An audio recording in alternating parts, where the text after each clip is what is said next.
Bueno, muchos abrazos a todos y que el Señor les bendiga grandemente. Soy Miguel Sánchez Ávila y aquí más que un placer y más que un gozo y más que un privilegio el poder tener la oportunidad de tocar más temas bíblicos que son de digámoslo así, de un menester más que importante para acrecentar, ¿verdad? Como tal nuestros conocimientos y para seguir hacia adelante, ¿verdad? En el camino del Señor, conociendo cada vez más los secretos, los misterios espirituales y qué es lo que la Biblia, la santa, bendita y poderosa palabra del Señor nos revela concerniente a todo esto. Bueno, hoy en nuestra transmisión vamos a estar hablando sobre el caso de un profeta del tiempo antiguo llamado Enoc, el cual la misma Biblia lo habla, y vamos a estar aclarando, ¿verdad?, algunos puntos. Nosotros hemos recopilado alguna información, digámoslo de esta forma, bueno, más que información, preguntas que requieren información de parte de nuestros hermanos referente a esto de Enoc, referentes al libro de Enoc, referente a los libros pseudoepigráficos,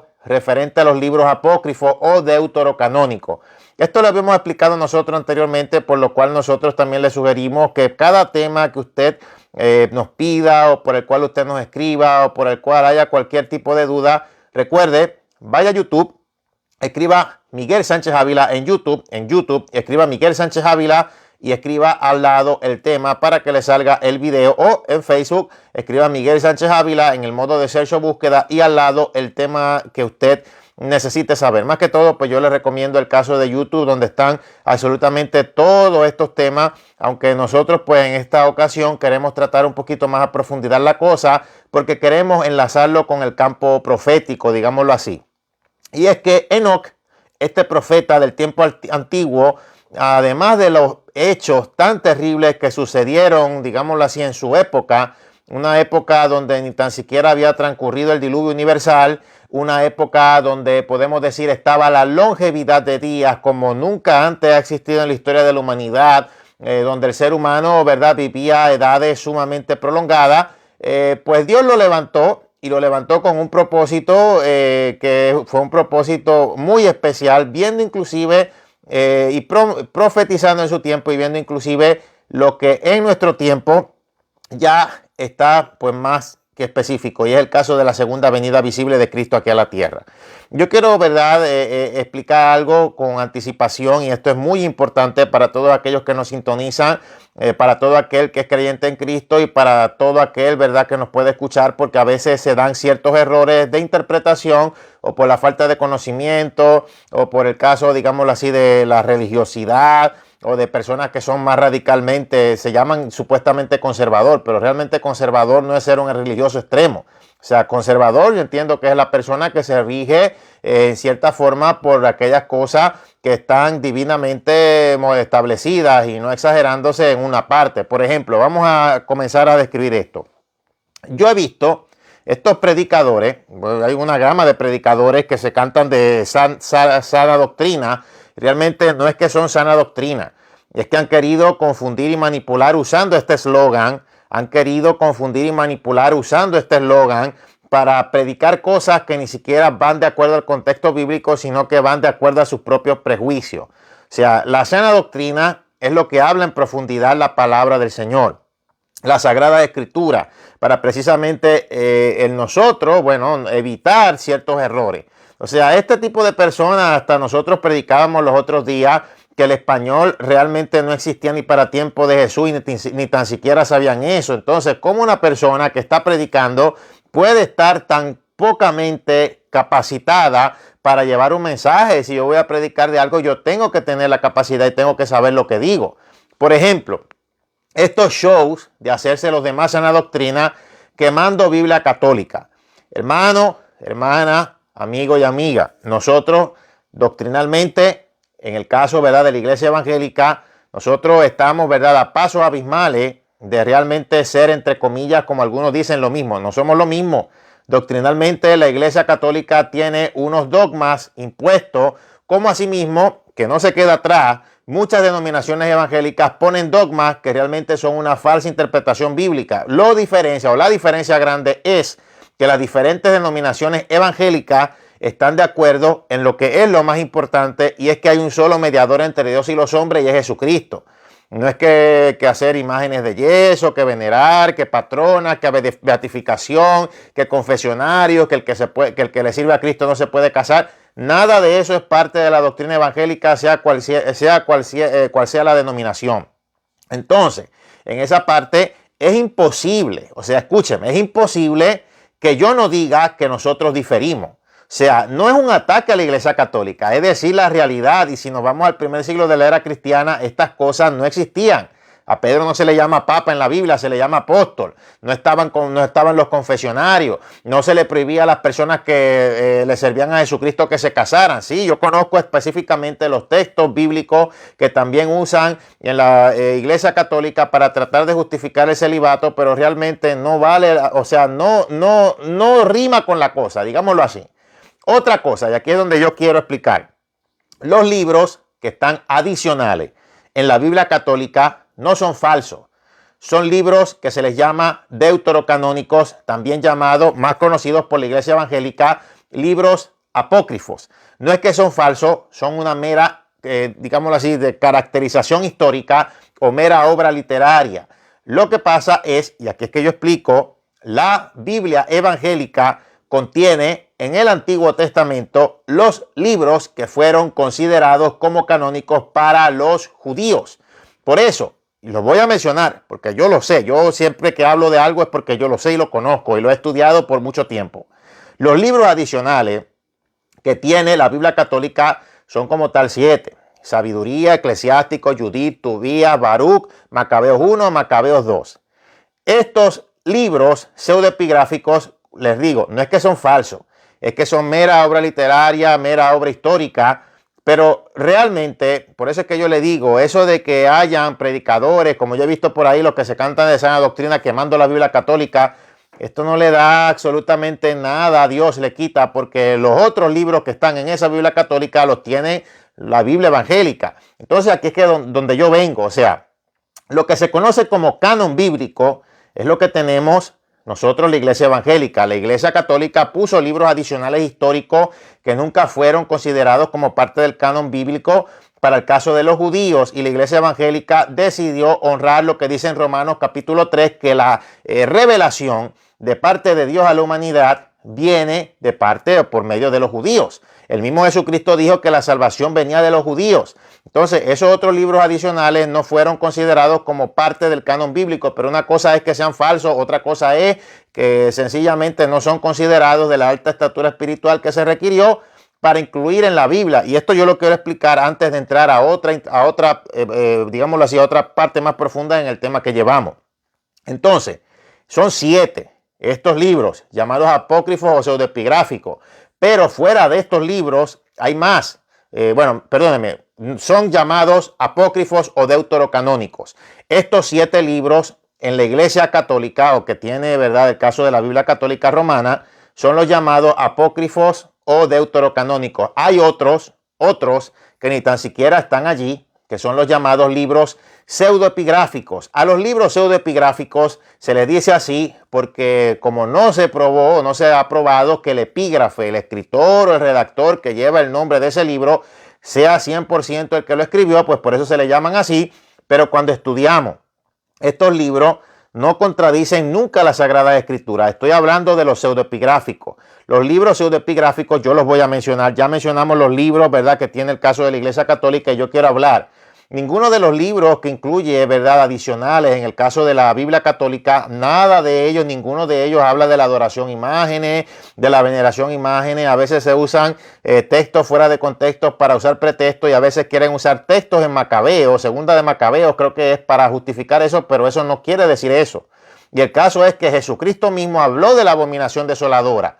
Entonces, esa parte donde Jesucristo habla de la abominación desoladora, en el caso de Mateo, por poner un ejemplo, eso en el canon bíblico te está confirmando que es una realidad. Entonces, el canon bíblico me habla de algo, pero me confirma que ese algo que está dentro del canon es cierto, pero en el canon bíblico los libros que fueron considerados como genuinamente inspirados me invitan a buscar en la historia, porque aún inclusive en la misma Biblia, y esto lo he repetido varias veces, en la misma Biblia dice que si se fueran a escribir todas las cosas que Jesucristo hizo cuando estuvo aquí, ¿verdad?, en el caso de su ministerio terrenal en la tierra, no hubiese dado abasto en todos los libros.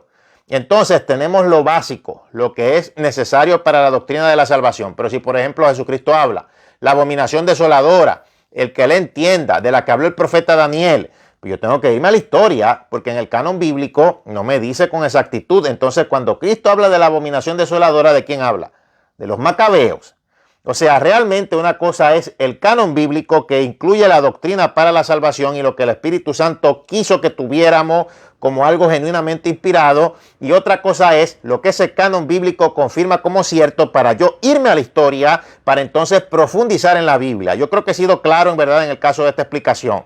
Entonces, como vengo diciendo, la Biblia católica tiene los llamados libros deuterocanónicos, llamados también apócrifos. Son 7, los he mencionado ya. Judith, Tobías, Baruch, Eclesiástico, Sabiduría, Macabeos 1, Macabeos 2. Son 7. Esa es la diferencia. No es que son falsos, es que, vuelvo y repito, son libros de mera, digámoslo así, mero carácter histórico, literario, pero que por los judíos nunca fueron considerados como canónicos.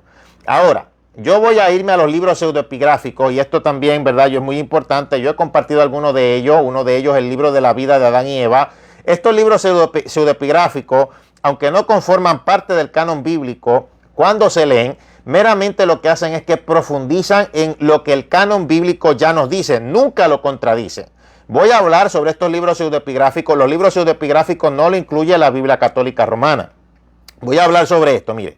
Bueno, yo de lo que le puedo decir es que son una herramienta formidable, podemos decir, para entender el judaísmo y el cristianismo primitivo, porque el canon bíblico, principalmente Judas, hermano de Jesús, que fue el que escribió como tal la epístola de Judá, la epístola que tiene solo un capítulo que usted lo puede leer allí, él mismo hace referencia a uno de esos libros. Y justamente, bueno, vamos a mencionarlo por aquí sobre esto. Bueno, Judas hace referencia a uno y a otro, hace referencia a dos.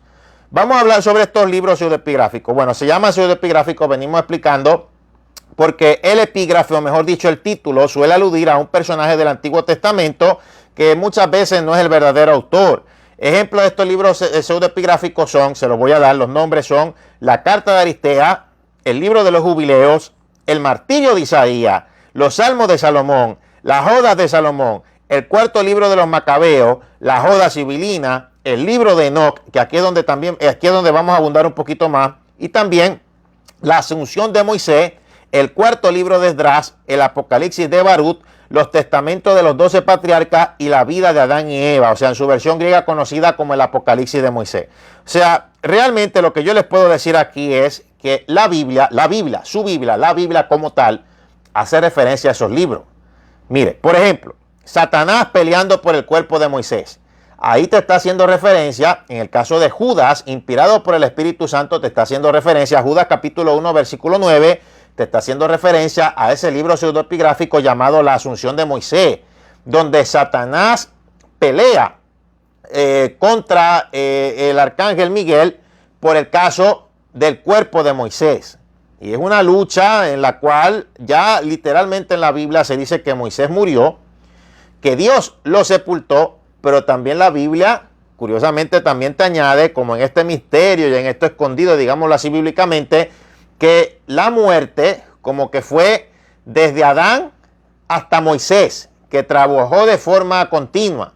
Si fue de Adán a Moisés, trabajando de manera ininterrumpida, quiere decir entonces que lo más posible es que esta pelea que tuvo el arcángel Miguel con Satanás o contra Satanás por el cuerpo de Moisés, fue que sencillamente Dios resucitó a Moisés luego de sepultarlo, aunque quizás para algunos, bueno, pero ¿para qué lo sepultó si lo iba a resucitar? Bueno, está el misterio. Lo resucitó y por algo Satanás peleó por el cuerpo de Moisés. La asunción de Moisés en este libro te especifica, te dice todo el testamento que Moisés le da a Josué, ¿verdad? Antes de partir, sabiendo que va a partir con el Señor, y habla también específicamente con lujo de detalles cómo fue este enfrentamiento que tuvo Satanás contra el arcángel Miguel, te lo especifica. Y fue un enfrentamiento no de puños y patadas, fue más que todo de diálogo. Y Satanás quería reclamar el cuerpo de Moisés, alegando que Moisés era un asesino y que había matado al egipcio. Estamos hablando de un tiempo donde todavía podemos decir, ¿verdad? Y usted lo sabe bíblicamente cómo sucedió.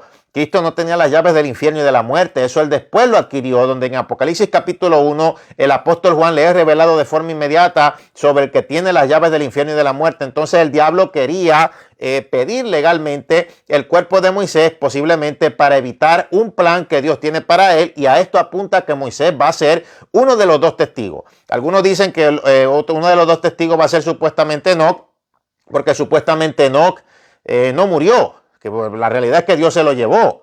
Pero la realidad también es que, o sea, yo no puedo poner límites a Dios. Y cuando nosotros leemos en el Apocalipsis, una de las cosas que hacía Moisés era enviar plaga, por la unción de Dios convertía el agua en sangre. Y eso es lo que hacen los dos testigos del Apocalipsis. Tiene que ver porque el caso de Moisés representa la ley.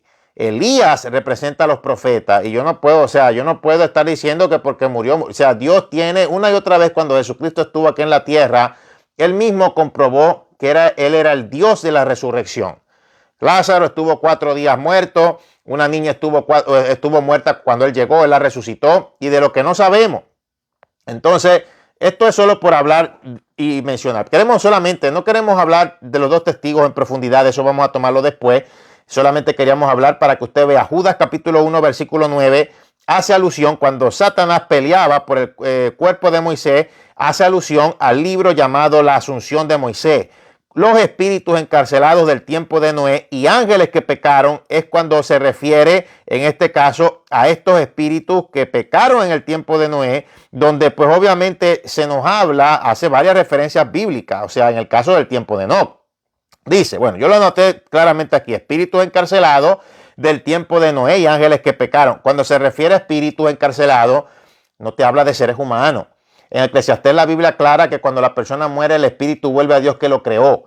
Nosotros como seres humanos, cuando la persona fallece, el cuerpo vuelve al polvo y el alma es lo que se salva o lo que se pierde dependiendo de la persona. Entonces, cuando dice o habla la palabra, por lo menos cuando usted lea espíritus encarcelados del tiempo de Noé, no te está hablando de seres humanos. Y te está hablando y te dice específicamente del tiempo de Noé. Yo voy a ir avanzando y voy a estar, ¿verdad?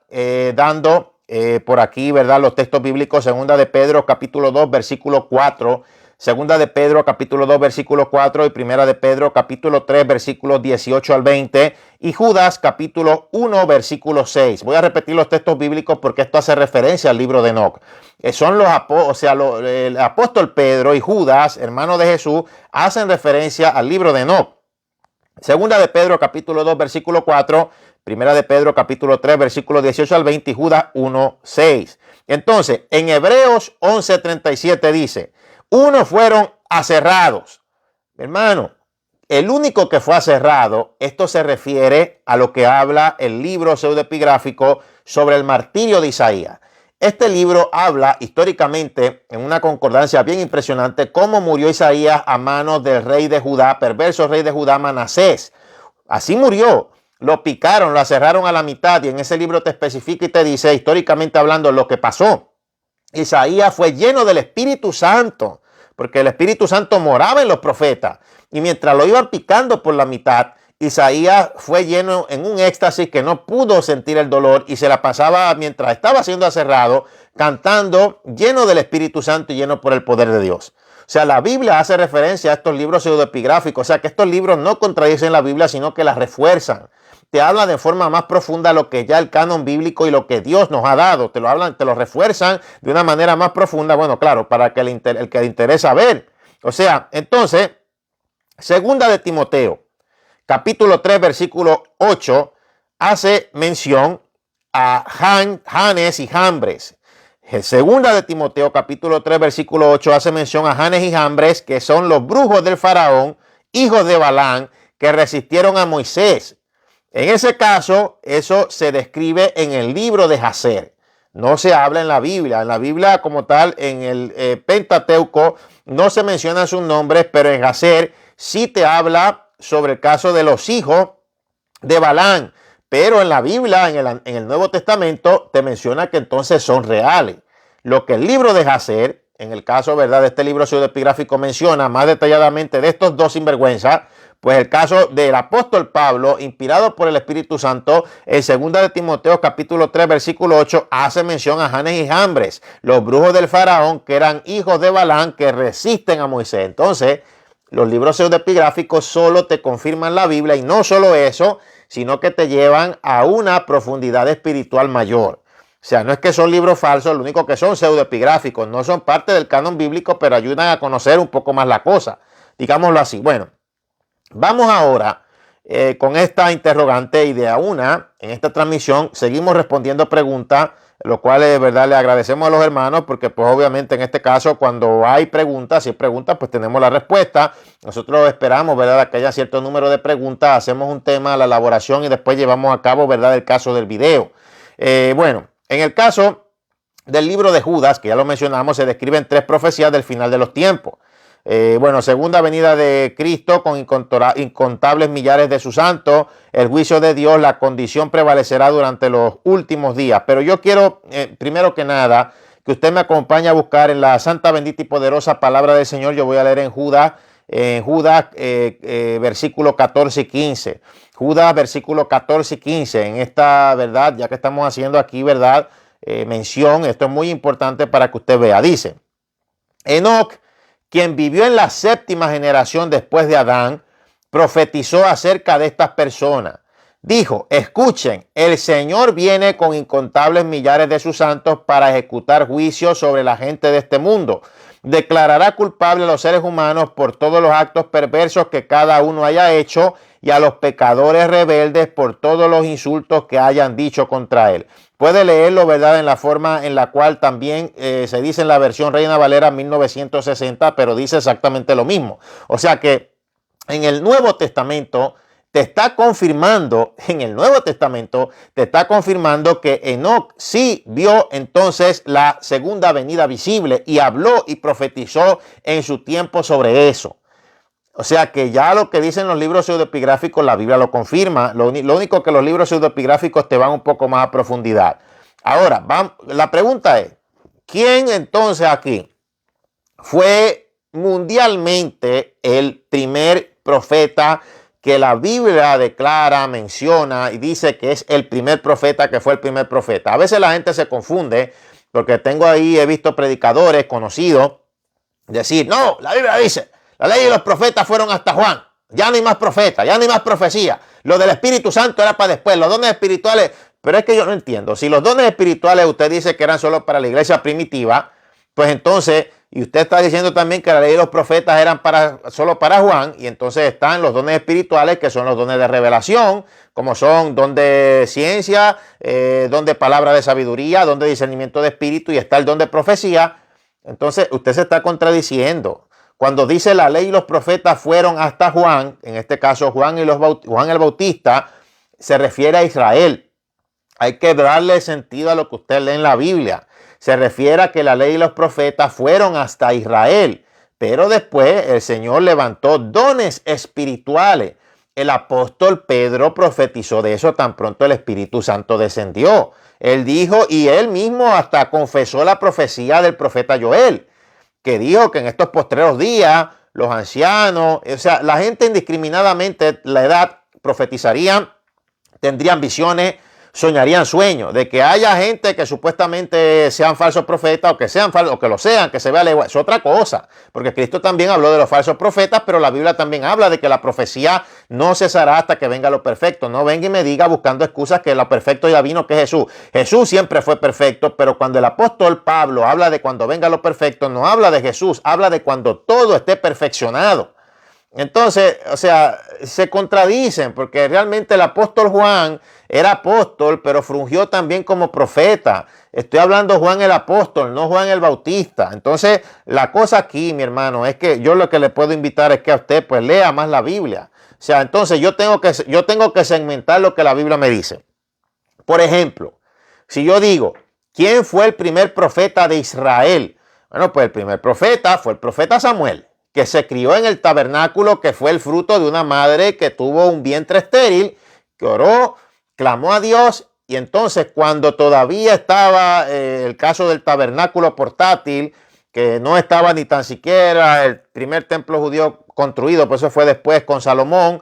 Pues entonces, ahí lo que podemos ver es que Samuel para Israel fue el primer profeta, pero universalmente la Biblia asombrosamente te dice quién fue el primer profeta, y fue el caso de Abel, el hijo de Adán. Y habla de generaciones. Vamos a entrar un poquito más en lo profundo en esto. Bíblicamente, hermano, hay que leer atento. Lucas capítulo 11, versículos 50 al 51. Lucas capítulo 11, versículos 50 al 51, yo lo voy a leer. Apunte los textos, mi hermano, se lo decimos con cariño. Mire, cuando yo era pequeño, y esto es lo que yo le puedo recomendar, cuando yo era pequeño venían predicadores, yo no solo escuchaba los mensajes de mi abuelo, escuchaba mensajes de predicadores, debatía con teólogos ya desde pequeñito, hablábamos, y yo anotaba textos, si me equivocaba en algo, si no sabía algo, me iba más a lo profundo, veía lo que el predicador decía, no se me faltaba ni un solo texto que yo anotara, y entonces Dios también revelaba. Así que por favor, anote los textos bíblicos que les estamos dando. Puedes leerlo en la versión Reina Valera 1960, como quiera en estas partes, solo varía en la manera en la que se dice en lenguaje español. Así que vamos a seguir comprobando. Mire lo que dice Lucas capítulo 11, versículos 50 al 51. Porque la sangre de todos los profetas derramada desde la fundación del mundo se le carga a esta generación. Desde la sangre de quién, dice ahí, de Abel, ¿hasta quién? Hasta la sangre de Zacarías, que pereció entre el altar y la casa de Dios. Si les digo que le será cargada a esta generación. O sea, la Biblia, el mismo Señor Jesucristo, el Rey de Reyes, Señor de Señores, nuestro bendito y todopoderoso Mesías, él confesó que el primer profeta, mundialmente hablando, fue Abel. Y habla de la sangre derramada de los profetas. Entonces, mi hermano, esto de Caín y Abel haciendo altares de adoración, nosotros lo hemos explicado, ¿verdad?, en otros videos, por lo cual nosotros, ¿verdad?, le insistimos una y otra vez en que vean nuestros videos, ¿verdad?, en YouTube, y en que verifiquen, ¿verdad?, siempre los títulos y tomen un tiempito y miren. Porque los seres humanos no se sacaron de la nada el hacer altares, el hacer adoración. O sea, si nosotros vamos bíblicamente, cuando te habla de cómo será la restauración de todas las cosas, en el caso del Apocalipsis, en el último capítulo, te dice que el árbol de la vida está en la misma ciudad celestial. Entonces, el árbol de la vida, te dice en la palabra que estaba en el huerto del Edén. Satanás se paseaba en el Edén de Dios. El Edén de Dios pasó por diferentes procesos. O sea, era antes un reino mineral. Usted ve y puede leer en el caso de Ezequiel cómo era la vestidura que antes tenía Lucifer como querubín antes de la rebelión. Y justamente los metales, digámoslo así, coinciden con el caso de aquellos en los cuales está, ¿verdad?, elaborado también el caso de la Nueva Jerusalén, que en el Edén antiguo conectaba al monte de Sión. Dios después, cuando restaura la tierra, porque en Génesis capítulo 1 hay que ver bien, dice, en el principio creó Dios los cielos y la tierra, punto. Y después dice, la tierra estaba desordenada y vacía. O sea que la tierra que Dios creó, hasta donde está el punto, es una tierra diferente a después cuando está desordenada y vacía, porque Dios no hace nada desordenado y vacío. Esa fue la caída de Lucifer. Cristo mismo dijo que lo vio cayendo del cielo como un rayo. O sea, la caída, la rebelión impactó este planeta, impactó el universo completo y trajo serias consecuencias. Entonces Dios trató de restituir todo a través de nosotros. Entonces, parece que como antes esa puerta estelar, digámoslo así, quedaba del monte de Sión, conectando a la Nueva Jerusalén, tal parece que en el tiempo antiguo lo que Dios va a restaurar al fin de todas las cosas, lo va a traer en el cielo nuevo y la tierra nueva, donde esto va a volver. Pero siempre el caso, ¿verdad?, del monte de Sión, conectando junto a esta, digámoslo, Nueva Jerusalén, conecta directamente como puerta estelar hacia el mismo trono de Dios. Los ángeles pueden volar a velocidades inimaginables, los querubines, los serafines, los seres celestiales, pero llegar al mismo trono de Dios requiere digámoslo así, un pase a través de lo que podemos llamar una puerta estelar que te mueva hacia una velocidad aún más impresionante. Entonces, tal parece ser que con este árbol de la vida, y aclaro por favor, porque los hermanitos se confunden, no es lo mismo el árbol de la vida al árbol de la ciencia del bien y del mal. El árbol de la ciencia del bien y del mal no componía ningún género celestial ni nada, o sea, no era nada que tenía superpoderes ni nada. Lo que le dio a Adán y Eva este conocimiento del bien y el mal fue la desobediencia, porque la Biblia nos comprueba que el árbol de la ciencia del bien y del mal era la higuera. Con eso mismo fue que ellos se taparon, se cubrieron con hojas de higuera. Entonces, si yo estoy de momento que yo no he conocido, vamos a poner un ejemplo, a ponernos en el pellejo de ellos, no he conocido pecado. Eso es algo que si pasa, yo me impacto, como algo que impactaría de una forma terrible. Bueno, si de momento yo como desobedezco y me veo que estoy desnudo, y veo y comienzo a tener entendimiento del bien y del mal, el shock, el impacto, la emoción, no me va a estar haciendo el ir a buscar por todo el huerto. Inmediatamente lo que esté a mi próximo alcance del shock y del impacto, lo que esté próximo a mi alcance es lo que yo voy a usar para taparme. Y justamente estaba en el caso, ¿verdad?, estas hojas de higuera, porque ese era el fruto prohibido. No era ningún fruto celestial.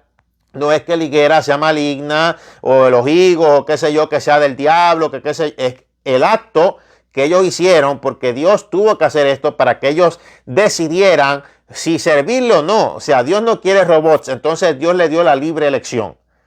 O sea, entonces una cosa fue el árbol de la ciencia del bien y del mal, que es algo que es común hoy en día y la Biblia te comprueba y te lo dice literalmente el libro de la vida de Adán y Eva, este libro pseudoepigráfico que les acabo de mencionar, te dice literalmente que fue una higuera. Y lo demás que dice, ya te lo comprueba la Biblia, que se taparon con hojas de higuera, todo. No contradice nada, solo te va un poco más a la profundidad. Entonces, el árbol de la vida no es lo mismo que el árbol de la ciencia del bien y del mal. El árbol de la vida es una puerta estelar también, que como ahora Dios viene y crea este nuevo ser, que va a ser vegetariano, todo es fruta y vegetales. Entonces pone el árbol de la vida. Ya esta vez no es el monte de Sión y la nueva Jerusalén flotando en el aire, sino que esta vez va a ser el árbol de la vida, que era el transporte hacia la ciudad celestial, donde Adán como sumo sacerdote adoraba en el altar de Dios, y en este altar no había necesidad de hacer sacrificio, porque no había pecado. Eso es lo que pues nosotros le podemos, ¿verdad?, explicar. Entonces, ¿de dónde sale al ser humano esto en la cabeza de hacer altares y hacer adoración? Claro, el diablo quiere ser un imitador. O sea, estos altares que se hacen en ese tiempo antiguo son una puerta de comunicación hacia el mundo espiritual. Hoy en día lo son. Altares que hacen, digámoslo así, ya en la parte antagónica, altares que entregan a dioses falsos, hoy en día también, a santería, brujería, todo eso son puertas, literalmente puertas de donde quiera que esté la potestad que se está adorando o la entidad maligna que se esté adorando, se transportan y causan la opresión en esa casa.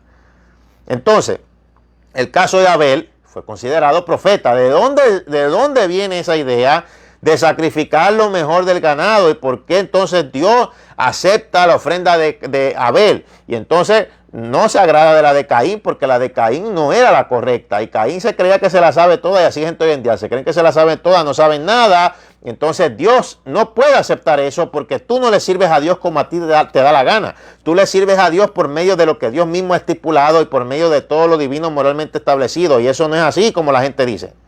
Bueno, entonces vamos a leer de nuevo. Yo quiero que usted me acompañe en Judas, versículos 14 y 15. Judas, versículos 14 y 15 dice: Enoc, quien vivió en la séptima generación después de Adán, o sea, la séptima generación fue la de Enoc, dice, profetizó acerca de estas personas, dice, escuchen, el Señor viene con incontables millares de sus santos para ejecutar juicio sobre la gente de este mundo.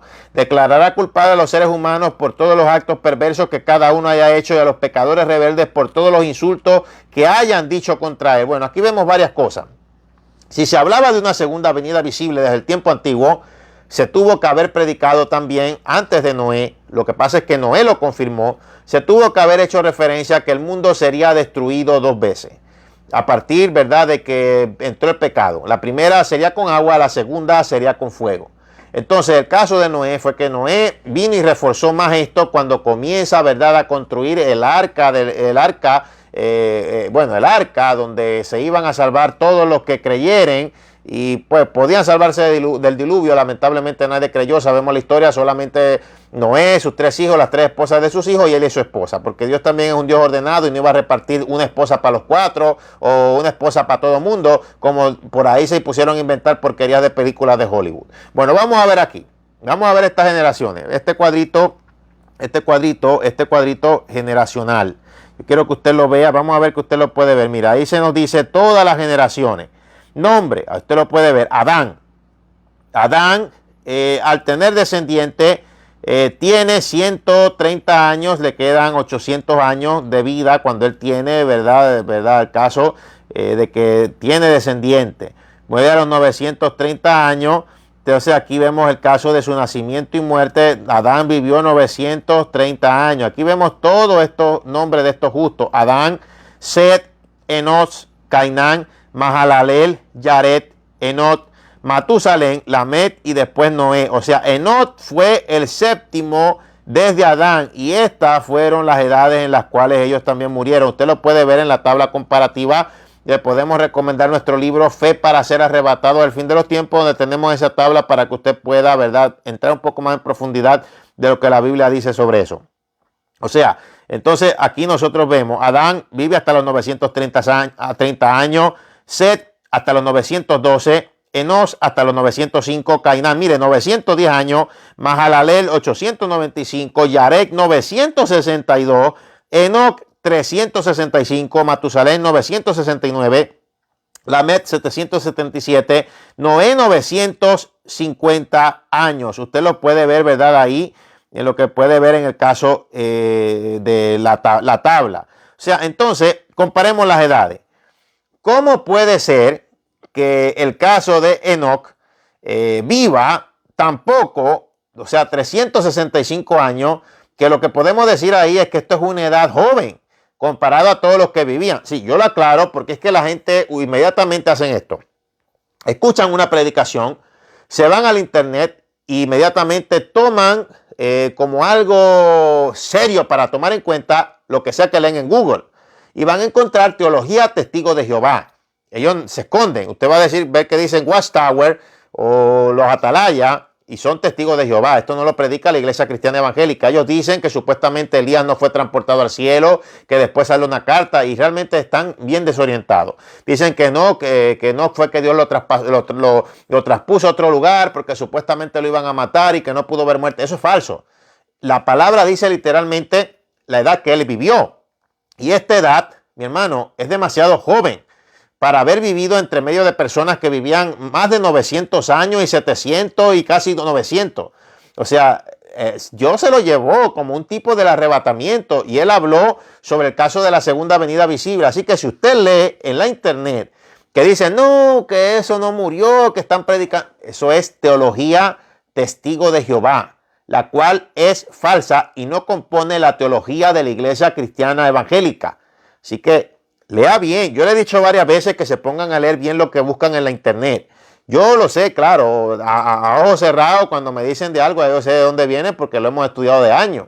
Pero yo lo que quiero es que usted también aprenda y que tenga cuidado, porque realmente usted no puede hacer eso. Pues cualquier cosa, pues vamos a buscar en Google. Y después para la diversión de venir a refutar y qué sé yo. Entonces, ¿qué pasa? Pues después yo los pongo en vergüenza, los pongo en su sitio, porque estas cosas son cosas de respeto y de celo. Y entonces después el malo soy yo y el poco humilde soy yo. Sí, porque humildad es que yo baje la cabeza y yo le diga, sí, hermanito, sí, lo que usted leyó en Google en un segundo, eso usted tiene razón. Y lo que yo llevo estudiando en años y de todo lo que sabemos, no, eso no tengo razón. Entonces, ¿qué voy a hacer? Bueno, parece que hoy en día, si estuviera Jesucristo en la tierra, quisieran que Jesucristo, por ser humilde, se negara a sí mismo. Y la verdad no se puede negar, amigos. Jesucristo nunca negó que Él era Dios. Porque uno de los atributos de Dios es que Él no se puede negar a sí mismo y toda palabra que sea de Dios no se puede negar por el mero gusto suyo.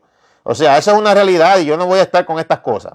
Entonces, bueno, vamos a esto aquí, porque aquí queríamos, ¿verdad?, hablar un poco. Entonces, Enoc habló de la segunda venida visible de Cristo aquí en la tierra.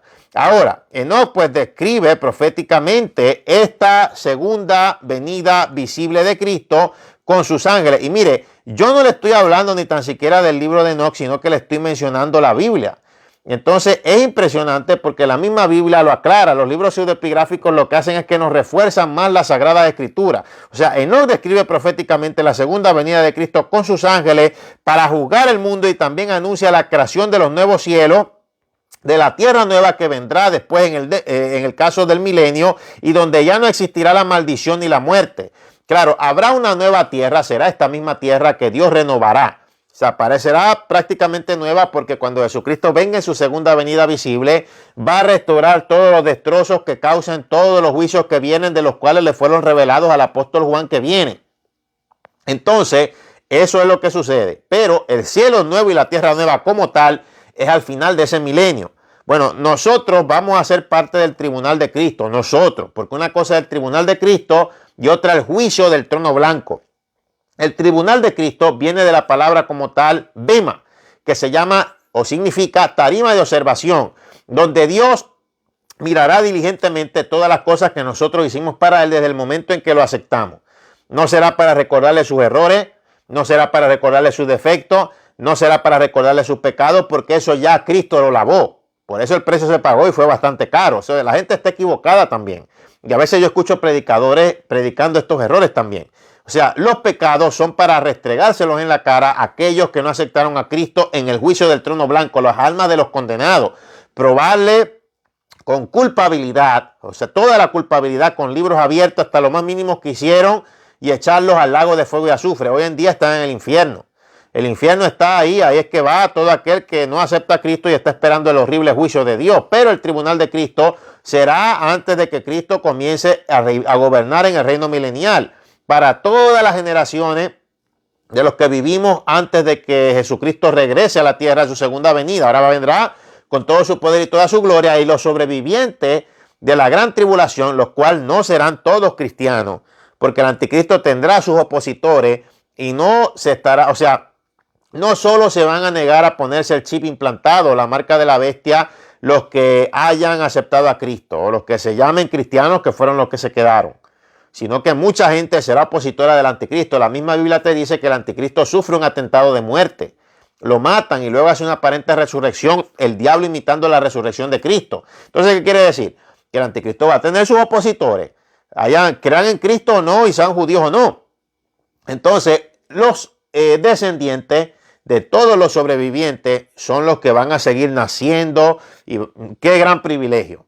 Nacer en un mundo que es lejano a lo que vivimos en nuestra época, donde ya está el Señor gobernando, las religiones falsas van a desaparecer, va a desaparecer la necesidad, ¿verdad?, de predicar, porque ya la relación con Dios será algo vital. Los profetas hablaron de cómo sería que inclusive hasta el león, la serpiente, no harán daño. El león no devorará, la serpiente no impartirá su veneno. O sea, realmente la naturaleza animal será cambiada. Y eso es lo que la Biblia dice, los profetas decían, y será cambiado en este tiempo. Pero nosotros que viviremos, que hemos vivido todo este transcurso antes de que ya Jesucristo esté gobernando desde Jerusalén en el milenio, iremos y compadeceremos ante el tribunal de Cristo para recibir su recompensa. Cristo habló de esto en su manifestación en su reino para darle a cada uno según sus obras. Y hablaba, cuando es de esto, se refiere a los salvos. O sea, se refiere, ¿verdad?, al caso de nosotros. Ya tendremos hasta cuerpos glorificados. Los que nos habremos ido en el arrebatamiento, regresaremos a gobernar el mundo con él en cuerpos inmortales e incorruptibles. Recibiremos nuestro galardón. Veremos ahí a Abraham, veremos ahí a Isaac, veremos ahí a Jacob, veremos ahí a los personajes bíblicos. Todo mundo que vivió y que se salvó, amigo de Dios, creyente en Cristo, que estuvo toda esa época antes de la segunda venida visible. Allí en ese tribunal de Cristo recibirá sus galardones.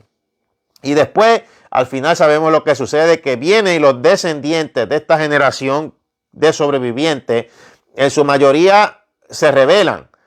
Satanás es libertado de su prisión, que va a ser temporal. Imagínense, 1000 años sin diablo en la tierra para que usted vea qué buenas vacaciones.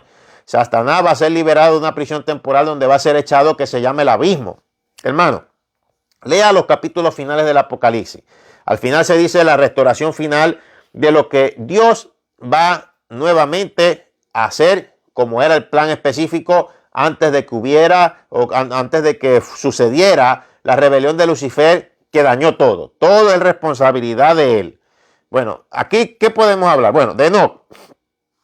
O sea, Enoc lo que dice es que cuando, bueno, él dice proféticamente que viene esta segunda venida visible del Señor Jesucristo con sus ángeles para, como tal, juzgar al mundo. O sea, cuando el apóstol Judas hace referencia al libro de Enoc, él estaba citando la profecía dicha por Enoc, en la cual hace referencia a la segunda venida gloriosa de Cristo con sus ángeles para hacer juicio sobre el mundo. Judas, en los versículos 14 y 15 que leímos, y esto significa que para los apóstoles del Señor y para los cristianos de los 4 primeros siglos, Enoc era considerado como tal un verdadero profeta de Dios y un profeta muy especial. Por eso es que los cristianos de los 4 primeros siglos y especialmente, ¿verdad?, los padres de la iglesia tenían una gran estima por el libro de Enoc.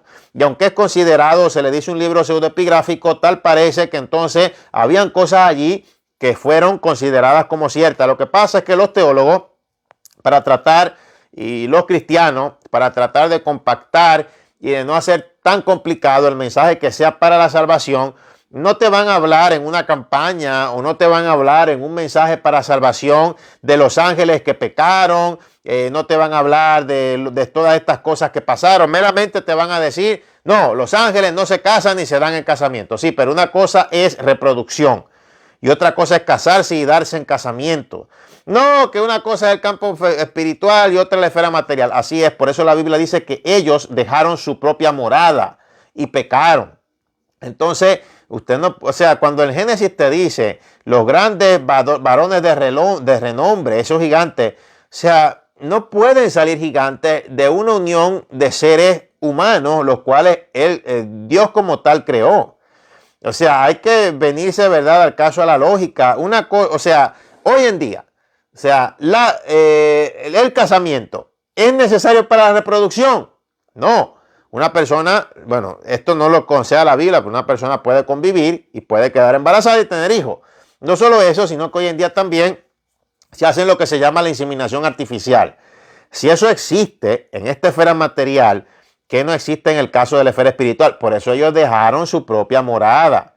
Dejaron su propia morada. Entonces, ¿cómo yo explico en el caso de que Dios como tal, de la esfera espiritual, estamos hablando de Dios, de la esfera espiritual como ser espiritual, encarnó a la esfera material en el vientre de una mujer pura, virgen? Entonces, la cosa hace sentido. Lo que pasa es que hay que meditar un poco en la cosa. Y realmente la Biblia habla una y otra vez sobre estos ángeles que pecaron. Y cuando vamos al idioma original, aunque en la Reina Valera dice infierno, dice en la Biblia que el Señor los condenó al Tártaro, que es un lugar más profundo del infierno. O sea, Tártaro e infierno no es lo mismo. El Tártaro es la prisión donde están esos seres del tiempo de Noé. Y te lo dice, del tiempo de Noé. Entonces, bueno, la cosa yo creo que está más que hablada aquí. O sea, hay gente que están absolutamente convencida que el libro de Enoc como tal, pues es inspirado por Dios.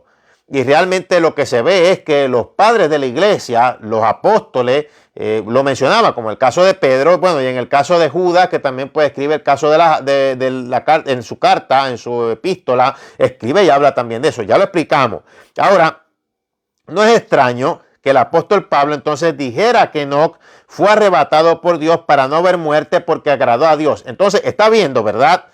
Los padres de la iglesia, los cristianos del primer siglo de la era cristiana y hasta los primeros 4 siglos tenían un conocimiento bien claro sobre Enoc y tenían una alta estima por él, y en la inspiración que el Espíritu Santo les daba, Enoc aparecía. Bueno, Hebreos 11:5 lo dice, que Enoc fue arrebatado para no ver muerte. Si fue arrebatado para no ver muerte, él no puede volver a la tierra porque fue arrebatado para no ver muerte, y los que regresarán a la tierra serán 2 testigos que sí verán la muerte. Bueno, entonces Dios se lleva a Enoc fuera de la tierra porque anduvo con Dios. Es decir, fue el hombre más fiel y justo de esa generación, una generación, ¿verdad? Que fue una generación terrible e injusta, una generación que Noé también heredó, y por eso Dios como tal saca como tal a Enoc de este planeta. Y realmente, pues como vemos después, hay ciertas cosas y ciertos misterios, ¿verdad?, que se nos dice en este libro, pero en esta transmisión solamente queríamos hablar que a este mismo profeta y él mismo vio la segunda venida visible. Bueno, si habla de la segunda venida visible, eso es algo profético que ha prevalecido hasta nuestros días, y es lo que es, mi hermano, la columna vertebral, la espina dorsal de la doctrina cristiana. Esto, mi hermano, de que va a venir una segunda venida visible de Cristo aquí a la tierra, porque esto hasta tiene que ver con el calendario profético para el caso del milenio. Entonces, las revelaciones proféticas que Dios le dio a Enoc no contradicen la Biblia ni el Evangelio en absoluto, sino que armonizan con las profecías de la Biblia, y los relatos históricos del libro de Enoc lo que hacen es complementar detalles relacionados a las dudas que se tienen por medio de los lenguajes originales. Yo aclaro aquí, cuando en el Antiguo Testamento se habla de hijos de Dios, no está hablando de seres humanos. En el Antiguo Testamento, ningún ser humano era llamado hijo de Dios. Eran los ángeles, y eso se te confirma bien claro en el caso del libro de Job. Los hijos de Dios.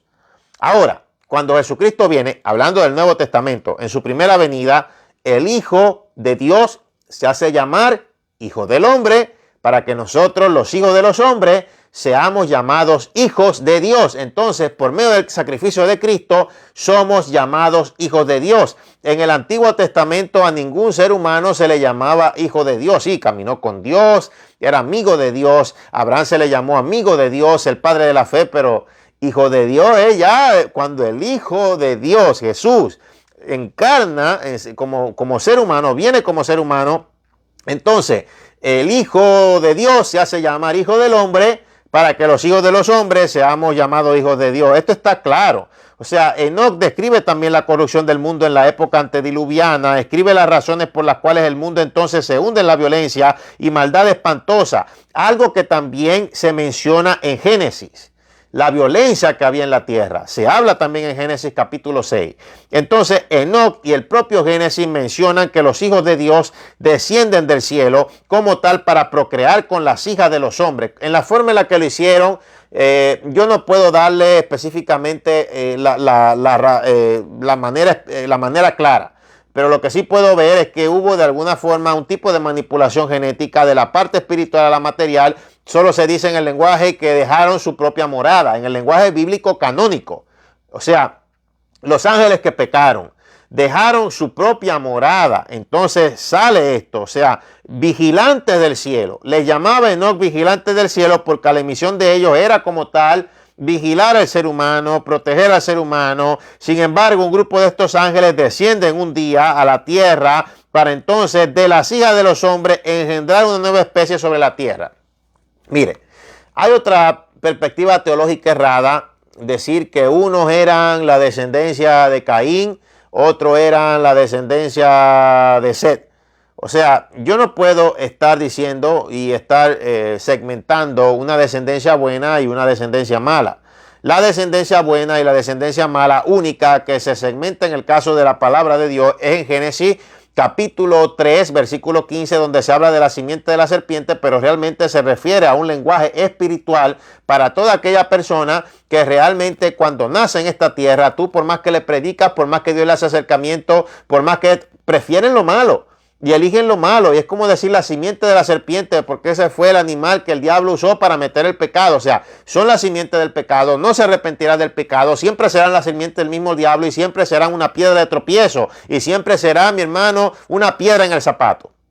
Pero esto de decir que no, que los hijos de Dios, que era la descendencia de Set, y las hijas de los hombres era la descendencia de Caín. Entonces, ¿cómo es que estos hijos de Dios dicen que toman mujeres escogiendo entre todas? Porque dice que eso, usted sabe lo que significa eso, ¿verdad? Significa que tomaron aún hasta las casadas. Entonces, si son una descendencia buena, ¿cómo es que hacen una maldad como esa? O sea, no hace lógica, o sea, son teologías. O sea, realmente son cosas que se han predicado en la iglesia evangélica, yo digo, de hace tiempo, solo para salir del embrollo y para zafarse, para no entrar, ¿verdad?, en profundidad de esto y quizás enfocarse un poco más en el caso del mensaje de la salvación. Enfocarse más en el mensaje de la salvación, no entrar con estas cosas con tanto detalle, pero realmente hasta en la parte de la Biblia canónica, lo que podemos decir el canon bíblico, si estudiamos a la profundidad y si estudiamos el lenguaje original, se lo dice bien claro. Lo que pasa es que la cosa ha venido evolucionando en nuestros días hasta en el caso de nosotros. Y en el caso de aquí de Estados Unidos, el idioma inglés y el idioma español. Y esos idiomas no existían para el tiempo de Jesús ni tan siquiera. O sea, el inglés surge un poco antes del español, pero el español después surge como una parte, ¿verdad?, de los lugares donde el caso de lo conquistó el imperio romano, que a la parte de España le decían Hispania, y del latín vulgar surge el español, surge el portugués, surge el italiano, no surgió en la Torre de Babel. En la Torre de Babel, si surgen diferentes idiomas, yo tengo entonces que buscar arqueológicamente cuáles fueron entonces los idiomas que pudieron haber surgido, pero tuvieron que haber sido idiomas mucho más antiguos hasta que el mismo latín, porque no puedo decir que el latín surgió tampoco, ni tan siquiera en el caso de la Torre de Babel. O sea, son cosas que han venido, ¿verdad?, como tal, evolucionando. Entonces, bueno, lo que podemos decir como tal de esto, Enoc y el propio Génesis mencionan sobre el caso de estos hijos de Dios que descienden del cielo, procrean de alguna forma con las hijas de los hombres. Enoc llama a estos hijos de Dios los vigilantes del cielo, porque la supuesta misión de ellos era vigilar al ser humano y protegerlo. Sin embargo, un grupo de estos ángeles deciden hacer esto, de bajar a la tierra, hacer una raza de gigantes. Incluso el libro de Enoc menciona el número de estos ángeles malvados que descienden sobre el monte Hermón, que fueron un total de 200, los cuales tomaron para sí mujeres más hermosas, escogiendo entre todas. No habla de generación humana. Entonces la gente también se pregunta, esto lo hablamos nosotros en nuestro libro Fe para ser arrebatado del fin de los tiempos. La gente se pregunta, pero ¿cómo es después estos gigantes con los cuales se enfrenta el pueblo de Israel en la conquista de la tierra prometida?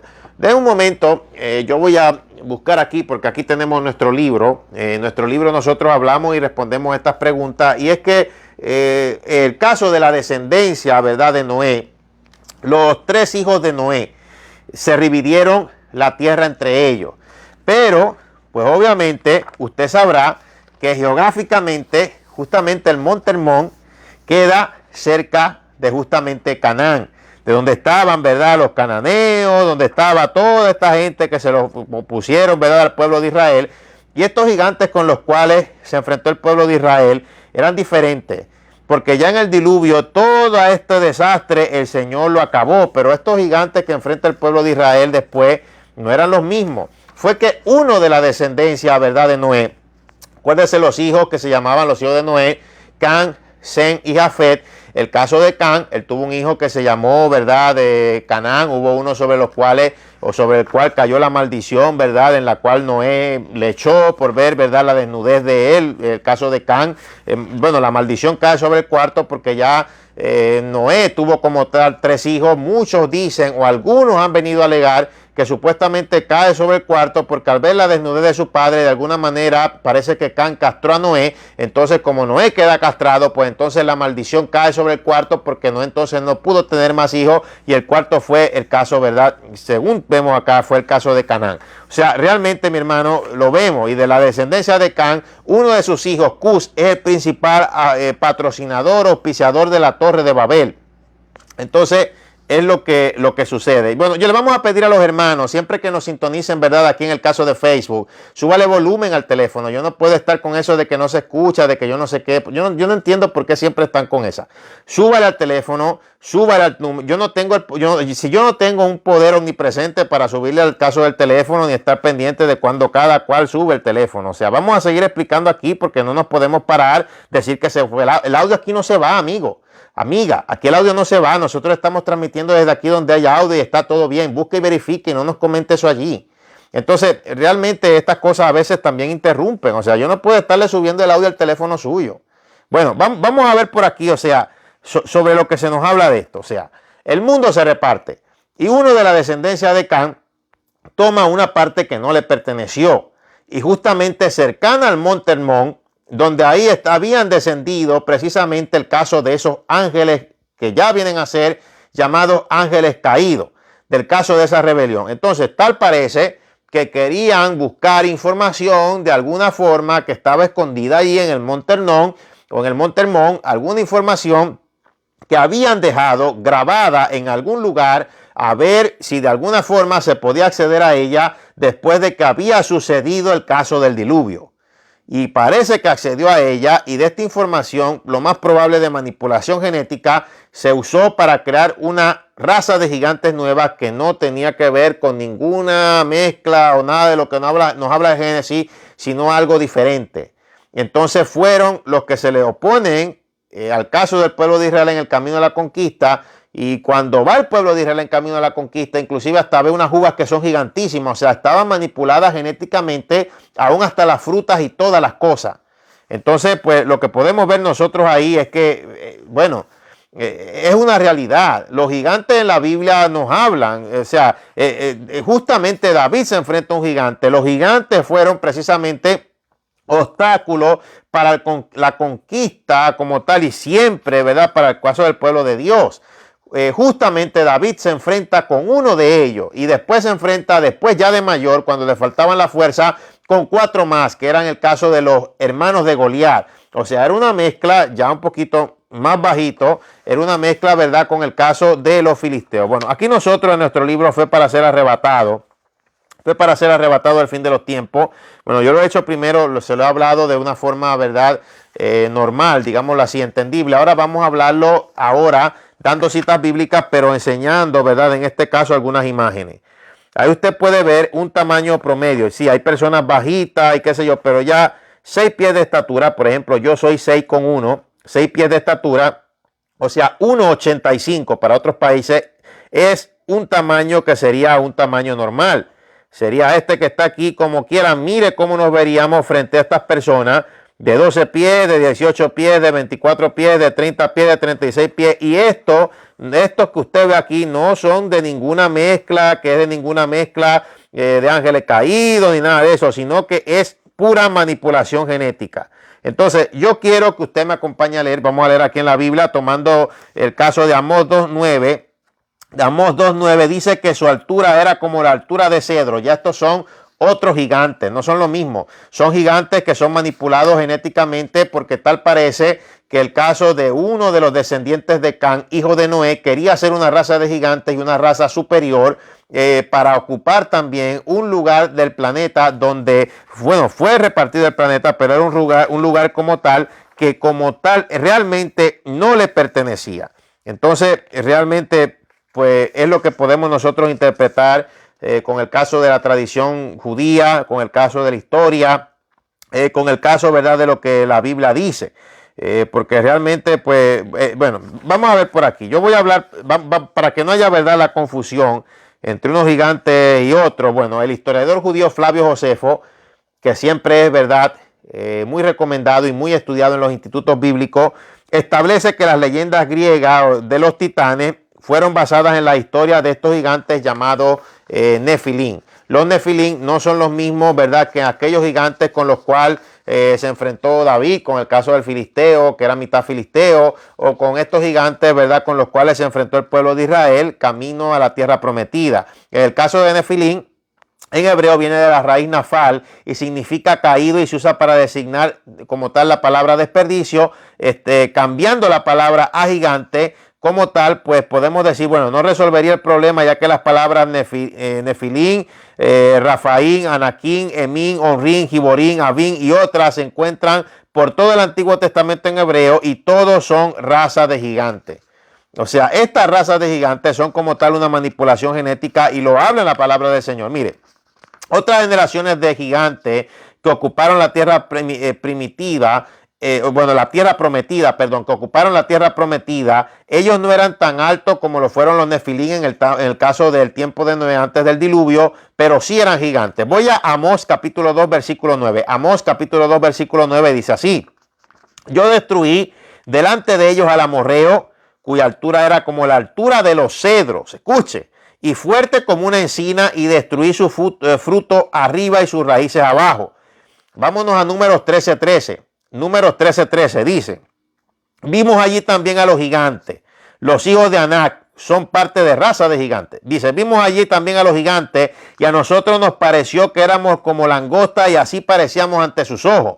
Eso fue el caso del pueblo de Israel, cuando usted sabe que fue bien histórico, que perdieron la fe y por culpa de eso, toda esa generación que salió de Egipto no entró. De esa generación solo entró Caleb y Josué con la nueva generación. Sigo leyendo. Deuteronomio capítulo 3, versículo 11. Mire lo que dice.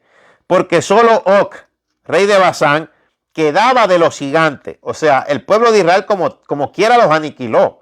Cuando está la unción de Dios y la promesa de Dios, mi hermano, ahí sí que pasa. Dice, porque solo Og, rey de Basán, quedaba de los gigantes. Su cama era una cama de hierro. Está en Rabá de los hijos de Amón. Tenía 9 codos de largo y 4 codos de ancho, según el codo del hombre. Entonces dice en 1 Samuel 17:4 sobre el caso de Goliat. Entonces, de los ejércitos de los filisteos salió un campeón llamado Goliat de Gat, cuya altura era de 6 codos y un palmo. O sea, realmente, mi hermano, todos ocupaban la tierra prometida y muchos habitaban, ¿verdad?, como tal en el valle de Gigantes. Hemos venido, ¿verdad?, explicando la procreación por parientes de diferentes creencias religiosas. Realmente no produce como tal descendientes biológicamente innaturales. O sea, eso de que unos eran, por ejemplo, estamos hablando ahora, pasando a la parte del tiempo antiguo, que unos que eran la descendencia de Caín y otros la descendencia de Seth. Eso no fue así. Entonces, bueno, lo que vemos aquí es que hay una mutación genética, ya que la Biblia describe a uno de ellos que tenía 6 dedos en cada mano y 6 dedos en cada pie. Se lo voy a leer. Vamos a 2 de Samuel capítulo 21 versículo 20. Dice: después hubo otra guerra en Gat, donde hubo un hombre de gran estatura, el cual tenía 12 dedos en las manos y otros 12 en los pies, 24 por todos, y también era de los hijos del gigante. O sea, mi hermano, o sea, no se puede tapar el sol con un dedo. Y esto de los gigantes, esto como tal, ¿verdad?, ha sido realmente como tal una realidad. La corrupción de la tierra, todas estas cosas. O sea, aquí nosotros en nuestro libro Fe para ser arrebatado al fin de los tiempos hablamos a más profundidad sobre todas estas cosas.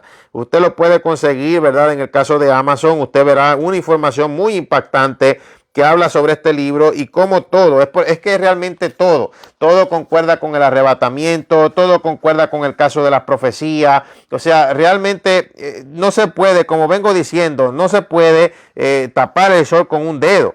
O sea, entonces la alegación es que, pues, aunque los ángeles son seres espirituales, que dicen no, que no pueden procrear, bueno, también la cosa es que pueden tomar formas humanas. Y la Biblia, repito, ellos dejaron su propia morada.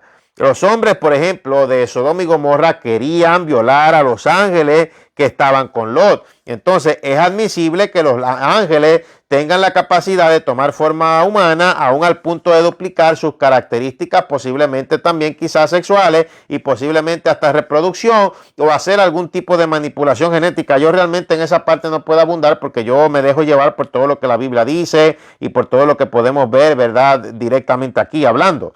O sea, estos ángeles a los cuales descendió Jesús a predicar en el Tártaro estaban allí por juicio divino de haber dejado su propia morada, o sea, su propia esfera. Sí, el apóstol Pedro, inspirado del Espíritu Santo, lo habló. Él le fue a predicar a los espíritus encarcelados del tiempo de Noé, que en otro tiempo desobedecieron, que dejaron su propia morada. Y entonces, espíritus no son seres humanos. El ser humano no es espíritu cuando fallece. El ser humano va el alma a la salvación, a la condenación. Los espíritu no es ser humano, amigo, hermano, hermana. El espíritu del ser humano es lo que mantiene la vida en este cuerpo, donde está dentro también el alma. Y realmente, o sea, la Biblia dice, el espíritu de la persona, el ser humano, cuando muere, vuelve a Dios que lo creó, y el alma es lo que se va a la salvación o a la condenación. La misma Biblia te dice que Cristo fue a predicarle a ellos, pero predicar no para dar un mensaje de salvación, sino para exaltarse como todo Dios, porque ellos fueron una piedra de tropiezo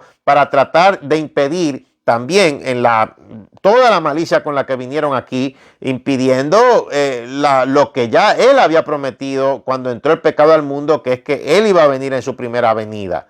Y Él se fue a glorificarse en la cara de ellos como todo Dios. Él visitó las prisiones profundas. Entonces, bueno, hay que reconocer, pues obviamente, o sea, como vengo diciendo, realmente no se puede como tal tapar el sol con un dedo. No se puede tapar el sol con un dedo. O sea, la gran reprimenda de haber encerrado en el Tártaro los ángeles rebeldes que pecaron en la tierra hasta el gran día del juicio fue un ejemplo también para toda criatura celestial que se atreviera a hacer lo mismo. Por eso es de entender que después de este evento no hubo ningún otro evento que envolviera a seres angelicales o ángeles caídos que hicieran lo mismo. Todo después de ahí en adelante fue manipulación genética del ser humano. Ahora, yo quiero decir por aquí, bueno, los primeros intérpretes hebreos, escritos apócrifos y pseudoepigráficos, son unánimes en sostener la opinión de que este grupo de ángeles caídos son, pues obviamente lo que vengo diciendo, los hijos de Dios. porque es que realmente hijo de Dios en el antiguo pacto nadie se llamaba hijo de Dios. Era algo diferente. Ahora, realmente lo que vemos aquí en todos estos gigantes, no los del tiempo de Noé, otros gigantes que no incluían nada de seres angelicales, que ocupaban como tal la tierra prometida, y muchos habitaban en el valle de gigantes, como hemos venido, ¿verdad?, explicando. La procreación por parientes de diferentes creencias religiosas como tal no producen, personas con esta malformación genética, era terrible. Entonces, bueno, vamos a ver de nuevo para que usted vea el caso de la gráfica. Esto es lo que se explicaría bíblicamente hablando de los gigantes que en este caso el pueblo de Israel enfrentó camino a la conquista. Ya esto solamente tenía que ver con mera manipulación genética, que no tenía que ver absolutamente nada, digámoslo así, con el caso de la parte de seres superiores, hablando, bueno, para poder así, en este caso, como tal, describirlo. Así usted lo puede ver como eran, a ese tipo de estatura. Mire, esta es una estatura promedio, que sería para algunos países 1,85 m, que esa sería mi estatura. O sea, para aquí como 6,1, o puede ser 6 pies o 6,2, de eso de estatura. Esa es, ¿verdad?, el caso de la estatura con la... Mire cómo esa gente estaban de verdad ungidas por el poder de Dios, que realmente Dios le dio la victoria al pueblo de Israel y se enfrentaron como tal a todos estos gigantes. Ahora, lo que podemos ver aquí, bueno, lo que es probable es que una parte importante como tal, es probable que una parte importante de esto, que podemos pues seguir hablando o seguir mencionando, es que como tal, Enoc pasa en el tiempo antiguo lo que mucho tiempo después pasaría con el profeta Elías, con la diferencia específica de que Enoc fue traspuesto y raptado para nunca como tal ver muerte. De Elías, pues como tal, no se nos dice lo mismo. Entonces, mi hermano, realmente lo que yo les puedo, ¿verdad?, aconsejar es que hay que leer como tal la Biblia en sí, en su contexto, y hay que leerla en la profundidad sin ningún tipo de prejuicio, porque es la única manera en la que se pueden, pues, obviamente, revelar sobre esos tesoros ocultos. Y David no solo mató a Goliat, sino que junto a sus valientes mataron a los hermanos de Goliat. Usted se acuerda, es para que usted estudie y mire el lenguaje bíblico. Se acuerda que David había tomado 5 piedrecitas y una fue la que usó para que Dios le diera la victoria sobre Goliat. Quedaron 4, y eran 4 lo que se nos habla después en la palabra del Señor, que eran justamente los gigantes que fueron los que él junto a sus valientes se tuvo que enfrentar. 4 más, o sea, siempre fueron una piedra de tropiezo, ¿verdad? En el caso de lo que tenía que ver con Dios y su plan. Y siempre ¿verdad?, siempre ha existido esta piedra de tropiezo. Entonces, estas explicaciones las queríamos dar debido a ciertas preguntas, ¿verdad?, que nos han hecho. Algunas personas querían que nosotros habláramos algo del libro de Enoc, y justamente yo no puedo hablar meramente del libro de Enoc o de algún libro pseudoepigráfico sin hablar que realmente lo que hacen es que refuerzan las Sagradas Escrituras y no las contradicen, sino que hablan una y otra vez y refuerzan lo que se nos dice bíblicamente, y lo hemos probado, lo hemos comprobado, ¿verdad?, en esta transmisión. Ha sido más que un placer el haber estado con ustedes. Seguiremos hablando, ¿verdad?, un poquito más de este tema luego en otras transmisiones que estamos planeando dar con más gráficas y más explicaciones, pero también tenemos, ¿verdad?, videos en nuestro canal en YouTube que también le pueden ayudar y le pueden ayudar a profundizar un poquito más sobre esto, porque llevamos mucho tiempo hablando sobre esto, sobre este tema. Claro, hemos explicado algunas cositas adicionales hoy en nuestra transmisión para también aprovechar y responder preguntas. Soy Miguel Sánchez Ávila, ha sido nuevamente más que un placer. Les enviamos muchos abrazos. Dios les bendiga mucho, y por favor, yo no sé qué es lo que ha pasado últimamente, porque yo veo transmisiones de otras personas. Nadie está comentando que no se oye, nadie está comentando que no se escucha. Yo no sé si es que lo usan de vacilón, pero aquí no estamos con esos vacilones ni con esas cosas. O sea, es tan fácil como, en vez de estar escribiendo que no se oye, que no se escucha, usted le suba a su teléfono, o entre y salga, o mírelo por ahí, porque estos comentarios realmente para nada edifican. Yo no sé si es que porque me han escuchado a mí comentando sobre esto, ahora lo quieren coger de vacilón. O sea, aquí no estamos con vacilones, ni estamos con esas cosas, ni estamos con esas boberías. Y si usted quiere llamar la atención o si tiene alguna pregunta o algo, mejor escríbanos, mi hermano, por email. Y ahí nosotros resolvemos todo. Pero yo no voy a estar con el vacilón de que no se escucha, de que no se oye. Si se escucha y si se oye. Lo repito, para que no se les olvide. Si se escucha y si se oye. Si no se escucha y no se oye, usted tiene que trabajar con su celular. Órele a Dios para que le dé un celular nuevo. Ya la transmisión le está llegando. O sea, yo no puedo hacer más allá. O busque que Dios le provea para que usted consiga otro proveedor de internet. O que Dios le conceda un equipo nuevo de dispositivo electrónico que Dios le puede dar. Pero más allá de yo de ahí no puedo hacer nada. Ya la transmisión le está llegando. Yo no puedo subirle el volumen de su teléfono también. Dios le bendiga, Dios le guarde y hacia adelante en el Señor.